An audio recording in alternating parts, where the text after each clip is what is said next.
additional sites sa EDCA bases. At tinigil, sinarhan ng pintuan sa China. Yan ang problema natin ngayon. There is no new money coming in. Yan ang reklamo ngayon ng Filipino-Chinese community, which is our underground economy. Walang umiikot na bagong pera. Bakit? I'll give you a very fine example. Dahil tinanong mo ekonomiya. Noong panahon ni Noynoy, ang top one-year achievement ng Chinese tourists sa Pilipinas, 360,000 tourists in 1 year.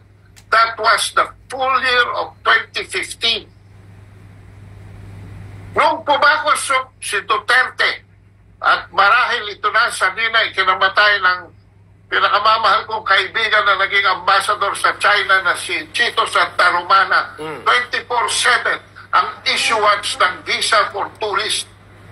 Kaya for the years 2018 to 2019, halos mag-3 milyon na turista ang pumunta dito sa Pilipinas. Correct. Can you imagine from 360,000 to 3 million? Turismo pa lang ito, Eric. Every Chinese spends $1,000. So 3 billion na yun. Ang nawala. One tourist provides 2 employments, 2 jobs. So that is equivalent to 6 million jobs. So ito diretso, hindi ito dumadaan sa Central Bank, hindi ito dumadaan sa SEC, hindi ito dumadaan sa Department of Trade. Diretsong infusion ng cash ito sa ating mga mamamayan, sa mga small businesses na nakapaligid sa mga tourist spots. Kaya nga si Prasco ngayon, hindi na makaalis-alis sa 4 to 5 million tourists dahil dapat yan, kung yan ay tinuloy lamang ni Marcos Jr., from the 3 million mark of the 2-year record ni Duterte, dapat tayo sa Chinese tourist pa lamang, I can safely assume, nagdoble na sana yan kung hindi nagtriple. We should be between 6 to 9 million Chinese tourists. Ayun. Tourism pa lang yan. Kado?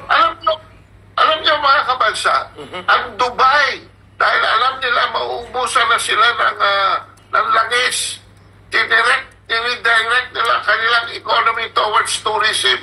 Tayo, ibinaliktad natin. I will give you the recent last year, 267,000 Chinese tourists lamang ang pumunta sa Pilipinas. Less than the record of Noynoy Aquino. Ayun. Can you imagine that?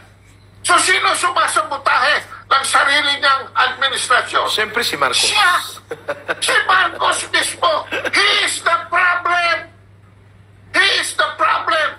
He is the cancer that is now metastasizing into our democracy, eating up our democratic principles one by one. Huwag na siya kumanap ng scapegoat. Malalamin na lamang sana siya. Hold your line, Kado. May announcement lang si Troy sapagkat